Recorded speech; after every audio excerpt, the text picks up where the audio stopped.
그날 밤 나는 이상한 소리에 잠에서 깼어요. 벽 너머 분명 누군가의 숨소리였어요. 짧고 얕다가 어느 순간 깊어지고 묵직해지는 그 호흡. 처음엔 귀를 의심했죠. 노파심일 수도 있다고, 내 착각일 거라고 말이에요. 하지만 그것은 틀림없이 사람의 기척이었고 그 숨소리는 매일 밤 같은 시간, 같은 강도로 반복되었어요. 그리고 나는 알고 있었어요. 그 벽 너머에 사는 사람이 누군지. 윤재민, 올해 33. 내 시누이의 아들이자 내가 25때부터 키운 조카였어요. 세상에서 제일 믿고 의지했던 존재였고 무릇 가족이란 이름 아래 나의 청춘과 어깨를 기댈 수 있었던 사람이었죠. 그런데 어느 날부터였을까요? 그의 낮은 숨소리가 나를 설레게 하기 시작한 건 그 밤이 우리 사이의 경계를 흐리기 시작했던 첫 시작이었습니다. 재민이는 내가 25이던 해 언니의 사고로 우리 집에 들어왔어요. 당시 나는 막 결혼 3년 차였고 아직 아이가 없었죠. 언니가 떠난 뒤 형부는 외국에 정착했고 재민이는 자연스레 나에게 맡겨졌어요. 이모라고 하지 마. 그냥 엄마라고 해도 돼. 그때의 나는 그 말을 참 쉽게도 했네요. 하지만 재민이는 늘 깍듯하게 저를 이모라고 불렀어요. 그게 우리 사이의 거리를 적절히 유지시켜주는 말이었거든요. 아이 하나 키우며 남편과 부대끼며 살림에 쫓기며 살다 보니 세월이 금방이더라고요. 그리고 남편은 떠났고 나는 44세 혼자가 됐습니다. 이모, 나 독립할까 해. 그래, 그게 맞지. 이제 너도 30 넘었고. 하지만 그 말뿐이었어요. 그 애는 짐을 싸지도 방을 비우지도 않았습니다. 그저 하루하루를 아무렇지 않게 내 곁에 머물렀죠. 어느 순간부터는 그게 편하기도 했어요. 밥 짓고 빨래 개고 거실 소파에서 마주보는 일상. 그 아이가 없었다면 나는 더 빨리 늙어버렸을지도 몰라요. 그러던 어느 날이었어요. 아침밥을 차리다가 문득 식탁 위에 놓인 넥타이가 눈에 들어왔습니다. 검은색 줄무늬에 아주 단정하게 접혀 있었죠. 이모, 넥타이 좀 골라줘요. 중요한 자리 있어서.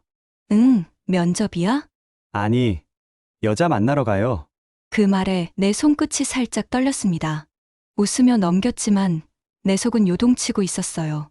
그래, 당연한 거지. 이젠 연애도 하고 가정도 가져야지. 그런데 그날 밤 집에 들어온 재민이 술에 잔뜩 취해 있더군요. 잘 됐어? 아니요, 안 만났어요. 왜? 그 여자 이모랑 너무 달라서. 그 말을 남기고 방으로 들어가는 재민의 뒷모습에서 나는 설명할 수 없는 감정을 느꼈습니다.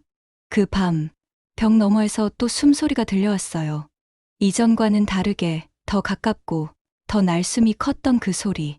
그리고 나는 처음으로 베개를 끌어안고 숨을 죽인 채 그 숨소리를 따라 깊은 밤을 보냈습니다. 요 며칠 잠을 설치는 일이 잦아졌습니다. 이유는 분명했죠. 한밤중 벽 너머 방에서 들려오는 낮고 눅진한 숨소리. 처음엔 착각이겠거니 했어요. 하지만 몇 번이고 반복되자 인정하지 않을 수 없었습니다. 재민이 방 안에서 누군가와 통화를 하거나 아니면 그 이상의 뭔가를 하고 있다는 걸. 화경 이모, 오늘 일찍 주무세요. 내일 새벽 출근하신다면서요? 재민은 아무렇지 않은 얼굴로 말했지만 나는 자꾸만 그 눈빛이 신경 쓰였습니다. 어른스럽고 자상한 조카였던 아이가 이젠 방에서 나는 소리 하나로 나를 혼란스럽게 만들다니. 나는 지금 뭘 듣고 있는 걸까? 내가 미쳤지. 나는 분명 어른이고 보호자고 가족인데 이런 감정을 느끼는 것 자체가 말이 안 되는 건데. 하지만 그날 밤 나는 실수하고 말았어요. 재민아, 밤에 무슨 일 있었어? 무심히 물으려던 말이 내 목소리에서 떨림이 묻어나왔던 모양이에요. 재민은 고개를 돌리며 조용히 물었죠. 혹시 뭐 들으셨어요? 나는 대답 대신 얼버무렸습니다. 그냥 소리가 좀 나서. 그는 한참을 내 눈을 바라보다가 갑자기 말했습니다. 이모, 전 이 집이 좋아요. 여기가 제일 편하고 따뜻하고, 그리고 이모가 항상 여기 있었으니까. 그 말에 가슴 깊은 데서 묘한 전율이 올라왔습니다. 그 애가 지금 무슨 감정으로 이 말을 꺼낸 건지. 단순한 가족의 일까? 아니면 그 너머의 뭔가일까? 하지만 곧이어 재민은 방으로 돌아갔고 문이 닫히는 소리에 나는 그 자리에 멈춰섰습니다. 벽 너머로 다시 고요한 숨소리가 들려오기 시작했어요. 나는 베개를 끌어안고 조용히 속삭였습니다. 이건 그냥 피곤해서 그래. 지친 하루가 만든 환청 같은 거야. 하지만 그날 밤 나는 한참을 벽에 귀를 기울이며 내가 들은 것이 정말 무엇이었는지를 되새기고 있었습니다. 그날은 유난히 지친 하루였어요. 미용실에서 하루 종일 손님을 받다 보니 어깨도 다리도 욱신거렸죠. 늦은 밤 겨우 잠들었는데 또다시 벽 너머에서 들려오는 낮고 반복적인 숨소리에 눈을 떴습니다. 안 돼, 이젠 진짜 못 들은 척 못하겠어. 나는 이불을 걷어내고 조용히 문 밖으로 나섰습니다. 거실은 고요했고 시계는 새벽 2시 40분을 가리키고 있었죠. 불 꺼진 재민의 방문 앞에서 한참 망설이다가 아무 생각 없이 문손잡이에 손이 갔습니다. 잠겨있지 않았습니다. 왜 이 시간에 문이? 조금 열어본 방 안. 그곳에 셔츠만 걸친 채 침대에 앉아 있는 재민이 있었습니다. 그는 놀라지도 않고 오히려 잔잔한 얼굴로 내 쪽을 보며 말했어요. 이모도 못 주무셨네요. 나는 얼어붙은 채 문을 닫으려 했지만 그가 천천히 다가와 내 손을 잡았습니다. 들으셨죠? 목소리는 낮고 담담했지만 어쩐지 그 안엔 오랫동안 눌러온 무언가가 느껴졌습니다. 들었다면요? 그래서 어쩔 건데? 나는 일부러 싸늘하게 말했어요. 이대로 더 나아가선 안 된다는 걸. 내가 더 잘 알고 있었으니까요. 그런데 재민은 내 손을 놓지 않았습니다. 그 소리 일부러 들으신 거잖아요. 몇 번이나 밤마다 문 앞에 서 계셨잖아요. 그 순간 숨이 멎는 줄 알았습니다. 그 애도 알고 있었던 겁니다. 내가 몇 번이나 조용히 그의 문 앞에 서서 떨리는 숨을 죽이고 서 있었던 걸. 그럼 너는 대체 왜 일부러 소리내며? 나는 말끝을 흐렸습니다. 하지만 그가 대신 말을 이었습니다. 이모가 들으라고요. 이모가 듣고, 이모가 느끼고, 그렇게 내가 더는 이모를 가족으로 안 보게 됐다는 걸 알아줬으면 했어요. 그 말에 나는 입을 틀어막고 뒤로 물러섰습니다. 그 애가 지금 무슨 말을 하고 있는지. 이건 무서운 감정입니다. 재민아, 너 지금 이건 아니야. 왜요? 가족이 아니면 안 돼요? 내가 누구랑 살아왔는데요. 이모 없었으면 난 이미 없어졌을지도 몰라요. 그의 말에 나는 주저앉고 말았습니다.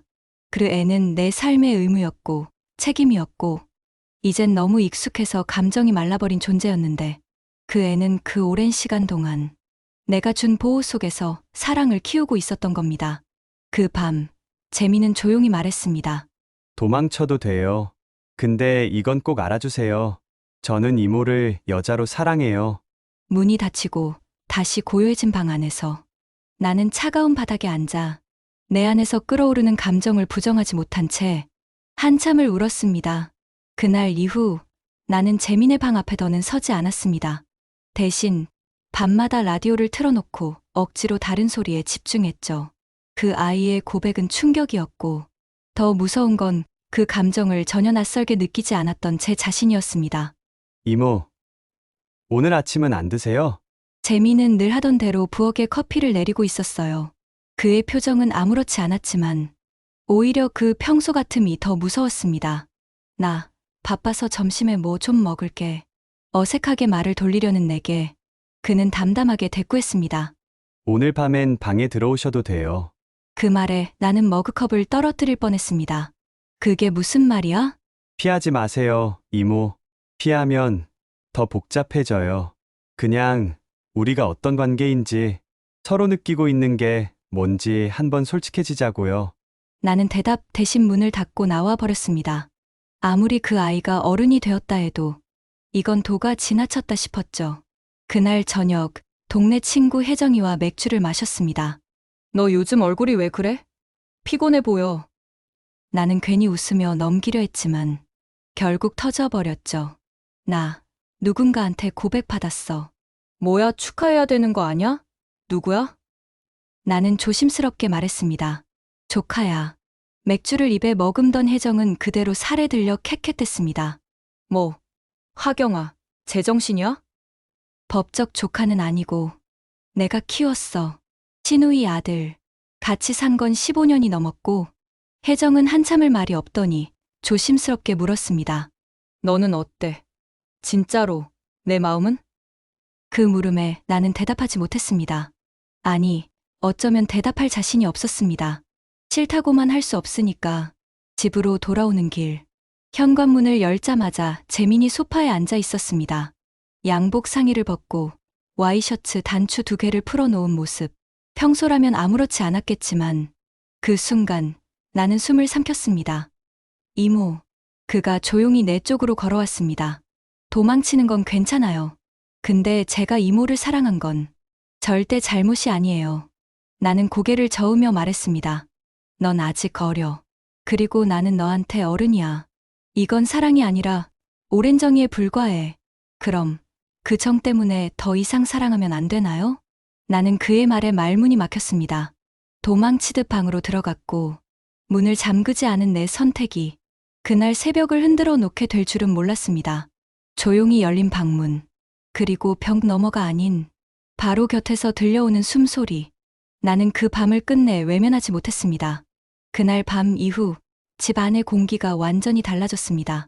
이젠 그 애를 조카라 부를 수 없었고 그 애도 더 이상 나를 이모라 부르지 않았죠.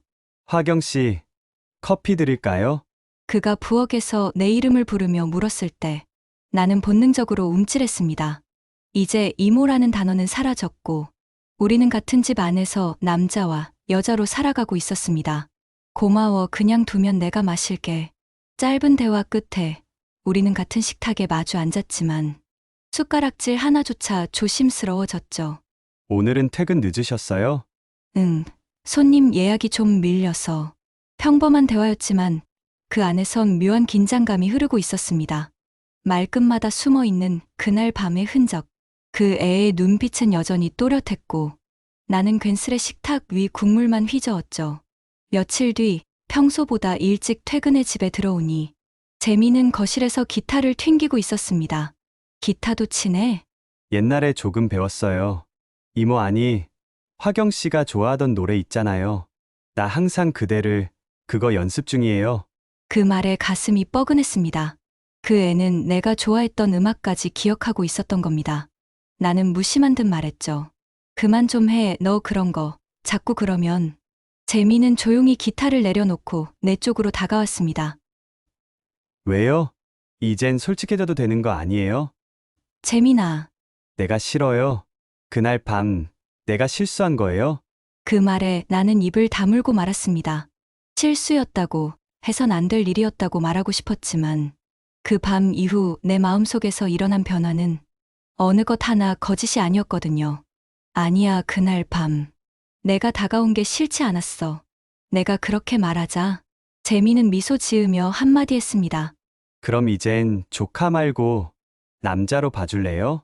그 말이 내 귓가를 스치고 지나갈 때 나는 이미 모든 선을 넘고 있다는 걸 알았습니다. 그 아이랑 요즘 좀 이상하대. 갑작스레 걸려온 전화 한 통. 목소리의 주인공은 신우이, 재민의 생모였습니다. 화경 씨, 조심 좀 해요. 재민이 요즘 자꾸 당신 얘기만 해. 그 애가 뭐 좀 집착 비슷하게 보이더라고. 전화기를 든 손이 얼어붙는 듯했습니다. 무슨 말씀이세요? 우리 둘이야 오래됐지만 재민이 당신 곁에 계속 있는 이유 진짜로 몰라요? 그 말에 숨이 턱 막혔습니다. 몰랐다고 말할 수 없었어요. 아니, 어느 순간부터 애써 외면하고 있었던 걸지도 모르죠. 이 관계는 누가 봐도 이상했고 누군가는 반드시 의심했을 일이었습니다. 그날 밤 나는 조용히 재민의 방 앞에 섰습니다. 문은 닫혀 있었고 안에선 아무 소리도 들리지 않았습니다.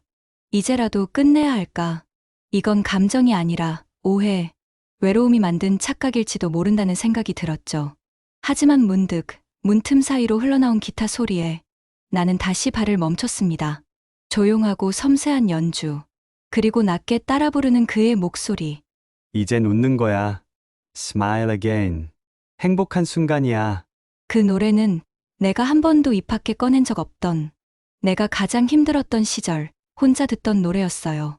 너, 이 노래 어떻게 알았어? 문을 열고 들어간 내 말에 재미는 조용히 기타를 내려놓고 말했습니다. 이모가 자주 틀어놓고 혼자 울었잖아요. 어릴 때부터 다 듣고 있었어요. 나는 아무 말도 할 수 없었습니다. 그 아이는 내 상처까지도 다 기억하고 있었던 거예요. 내가 무너질까봐 아무 말 못했어요. 그때도 지금도. 하지만 이젠 말할래요. 그는 천천히 내 손을 잡았습니다. 화경 씨, 이젠 그냥 같이 살아도 돼요? 그 말에 나는 숨이 막혔습니다. 가족이라는 단어, 사회적 도리라는 틀 안에 평생을 묶여 살았던 내가 지금 이 아이의 손을 잡는다는 건 온 세상과 등을 지겠다는 뜻일지도 몰랐습니다. 하지만 한편으론 이 손이 세상에서 가장 따뜻하다는 사실도 거부할 수 없었습니다. 나는 조용히 그의 품에 안겼습니다. 그래, 오늘까지만 내가 나를 여자로 불러도 돼. 그 말은 곧 내일은 아닐 수도 있다는 불안의 선언이었고, 동시에 이 순간은 진심이라는 고백이었습니다. 그 밤, 두 사람은 처음으로 서로를 꼭 아는 채 잠들지 못한 밤을 함께 맞이했습니다. 그날 이후 우리 사이엔 눈빛 하나로도 충분한 대화가 오갔습니다. 서로를 부르는 호칭은 없어졌지만 대신 손끝과 눈맞춤이 일상의 언어가 되었죠. 하지만 평온은 오래가지 않았습니다. 화경 씨, 이 편지 뭐예요? 재민이 오래된 장롱을 정리하다 우연히 찾아낸 한 통의 봉투. 나는 그걸 보는 순간 식은땀이 났습니다. 그건 그냥 오래된 거야. 열어보지 마. 하지만 이미 봉투는 열려 있었고 안엔 그 아이의 생모, 그러니까 신우이가 내게 보냈던 10년 전 편지가 들어 있었습니다. 화경 씨, 재민이 미안해요. 그 애 성격, 고집센 거 알죠? 근데 자꾸 당신 사진을 방에 붙여놓고 밤마다 당신 흉내를 내요. 그때 알았어요. 이 아이는 이미 돌이킬 수 없겠구나. 편지의 잉크는 흐려졌지만 그 내용은 도려내듯 또렷했습니다. 재민은 조용히 고개를 숙였습니다. 내가 그랬었어요? 나는 그제야 진실을 꺼낼 수밖에 없었습니다. 그래, 내가 중학생 무렵부터 그랬어. 그땐 그냥 엄마 같은 의존이라 생각했지. 근데 어느 순간부터 널 피하게 되더라. 재미는 말이 없었습니다. 그리고 조용히 내게 등을 돌렸죠. 그날 밤, 그는 집에 돌아오지 않았습니다. 연락도 닿지 않았고, 나는 불안한 마음에 온종일 창가만 바라보다가 결국 경찰서에서 전화를 받게 됐습니다. 이화경 씨 맞으시죠? 윤재민 씨가 송도 근처 방파제에서 실신한 채 발견됐습니다. 달려간 응급실 침대 위, 얼굴에 상처가 난 그 아이를 보며 나는 무너져 내렸습니다. 왜 그렇게까지 했니? 그가 힘겹게 눈을 뜨며 말했습니다. 당신을 실망시키기 싫었어요. 내가 괴물 같았죠? 나는 고개를 저었습니다. 아니야. 그땐 받아들일 수 없어서 도망친 거지. 넌 한 번도 괴물이었던 적 없어. 나는 그의 손을 꼭 잡으며 말했습니다. 그래도 이젠 도망치지 않을게. 며칠 후 우리는 함께 편지를 불태웠습니다. 과거의 기억이든 금기의 그림자든 더는 우리를 붙잡지 못하게 하려는 의식처럼 이젠 우리가 어떤 사이든 우리 둘이 괜찮다고 생각하면 되는 거겠죠? 나는 조용히 고개를 끄덕였습니다. 그래, 우리가 괜찮으면 되는 거야. 그날 밤 처음으로 나는 그 아이의 이름을 낯설게도 그리고 아주 다정하게 불렀습니다. 재민아, 사랑해. 이모, 우리 얘기 들켰어요. 재민의 말은 너무 담담해서 오히려 소름이 돋았습니다. 나는 미용실에서 고데기를 놓다 손을 덜컥 대이고 말았죠. 뭐라고? 누구한테? 엄마요. 그 순간 심장이 멎는 줄 알았습니다. 신우이 아니, 재민의 생모는 단 한 번도 내게 웃으며 전화를 걸어온 적이 없었습니다. 그런 그녀가 그날 저녁 직접 인천으로 찾아온 겁니다. 이화경 씨, 이게 무슨 짓이야? 그녀는 문을 열자마자 다짜고짜 따졌습니다. 내 아들을 남자로 키우더니 이젠 진짜 남자로 받아줘? 나는 아무 말도 하지 못했습니다. 하지만 재민이 내 옆으로 다가서며 대신 말했죠. 엄마, 그만해! 내 인생이야. 내가 누구를 좋아하든, 내가 어떤 감정을 갖든, 그건 나한테도 권리야. 권리? 그 여자가 너한테 어떤 존재인지 알아? 너 인생을 망친 것도 왜곡시킨 것도 다. 그녀의 말에 재민이 소리쳤습니다. 아니야! 엄마가 날 버렸잖아. 나 데려가겠다 말만 해놓고 새 아빠 생기니까 연락 끊었잖아. 날 키운 건 이모였어. 그리고 날 살린 것도 이모였어. 거실엔 정적이 감돌았습니다. 신우이는 한동안 말을 잇지 못하다 작게 중얼거렸습니다. 내가 널 망친 거였네. 그녀는 짐짓 단호하게 말하며 돌아섰습니다. 다시는 내 앞에 얼굴 비추지 마. 둘 다 똑같아 보여. 어떻게 가족끼리 어떻게. 문이 닫히고 나서야 나는 비로소 주저앉을 수 있었습니다. 이모, 재민이 내 어깨를 감싸 안았고 나는 그 품에서 조용히 울었습니다. 이제 우리 사이는 누구에게도 설명할 수 없는 관계가 되어버렸다는 걸 그제야 실감했기 때문이죠. 며칠 후 나는 미용실 앞에서 한 통의 쪽지를 발견했습니다. 사람들이 다 알아요. 그 조카랑 뭐 하는 건지. 창피하지도 않아요. 손글씨로 쓰인 쪽지, 정체 모를 분노, 그리고 정당화할 수 없는 시선들. 우리 이쯤에서 정리하는 게 좋을지도 모르겠어. 내가 그렇게 말하자 재미는 고개를 저으며 말했습니다. 세상이 뭐라 하든 내가 지킬 사람은 당신 하나예요. 나는 세상의 수군거림보다 그 아이의 단호한 눈빛이 더 무서웠습니다. 왜냐면 나도 그 눈빛에 흔들리고 있었으니까요. 나는 다시 편지함을 열었습니다. 며칠 전 그 쪽지가 있던 자리에 이번엔 하얀 봉투 하나가 놓여 있었어요. 이화경 씨에게. 미안하지만 이건 당신이 알아야 할 진실입니다. 안에는 오래된 사진 한 장과 병원 서류 복사본이 들어 있었어요. 사진은 놀랍게도 재민의 생부와 내 젊은 시절 함께 찍힌 것이었습니다. 그 순간 기억이 떠올랐습니다. 20대 초반 나는 짧은 연애를 했고 그 남자는 갑자기 사라졌죠. 그 후 신우이의 결혼 소식을 들었을 때 나는 깜짝 놀랐습니다. 그 남자의 이름이 그녀의 남편이었기 때문이었죠. 설마 아니겠지. 나는 필사적으로 고개를 저었습니다. 하지만 병원 서류엔 재민의 유전자 검사 결과가 적혀 있었어요. 친자 일치율 99.998% 이화경. 내가 엄마였어? 눈앞이 흐려지고 숨이 막혔습니다. 그 아이는 조카가 아니었습니다. 바로 내 아들이었습니다. 그 모든 퍼즐이 그제야 맞춰졌습니다. 왜 그 아이가 유독 나를 따랐는지, 왜 어릴 적부터 내 옆에서만 안정을 찾았는지, 왜 나도 그 아이에게 차마 이모로만 대하지 못했는지를요. 재미는 퇴근 후 평소처럼 나를 마중 나왔습니다. 나는 편지와 서류를 건네며 물었습니다. 이거 너 알고 있었니? 그는 서류를 보고도 크게 놀라지 않았습니다. 그저 아주 천천히 고개를 끄덕였습니다. 몇 달 전에 알았어요. 우연히 엄마 핸드폰에서 검사 결과 사진을 봤어요. 왜 말 안 했니? 그 말하는 순간 우릴 끝내야 할 것 같아서요. 나는 조용히 그를 끌어안았습니다. 엄마로서가 아니라 이제는 그냥 한 인간으로서 내가 널 낳았단 사실보다 널 사랑하게 됐다는 사실이 더 두려워. 재미는 내 어깨를 감싸며 말했습니다. 나도요. 내가 사랑한 사람이 내 엄마일 수도 있다는 생각, 지옥 같았어요. 하지만 우리는 어쩌면 그 지옥 속에서 서로를 안고 조금씩 구원받고 있었는지도 모릅니다. 한 달쯤 지났을까요? 나는 미용실을 정리하고 조용히 가게 문을 닫았습니다. 명자의 손길이라는 그 이름처럼 오랜 세월 많은 이의 머리를 어루만졌던 공간이었지만 이젠 내 손이 아닌 내 마음을 어루만져줄 시간이 필요했으니까요. 화경 씨, 제주도 가기 싫어요? 재미는 조심스레 내게 물었습니다.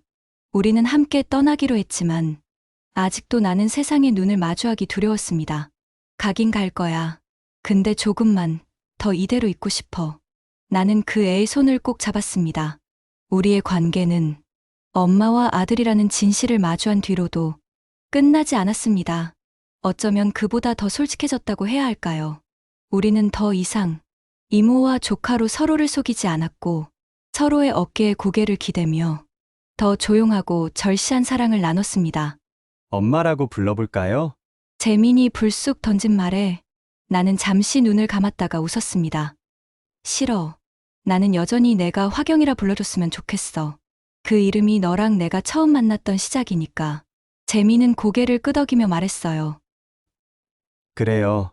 그럼 나도 여전히 당신을 사랑해도 돼요?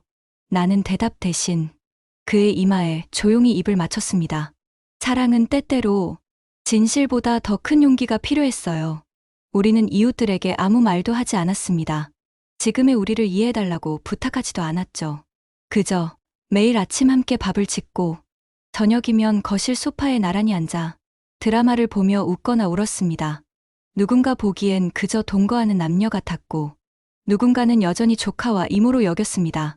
하지만 우리에겐 이름도 관계도 중요하지 않았습니다. 그저 서로의 눈빛 속에서 어제보다 오늘 더 깊이 사랑하게 되는 게 전부였죠. 그날 밤 그는 내게 말했습니다. 당신은 나한테 세상이 허락하지 않은 선물 같아요.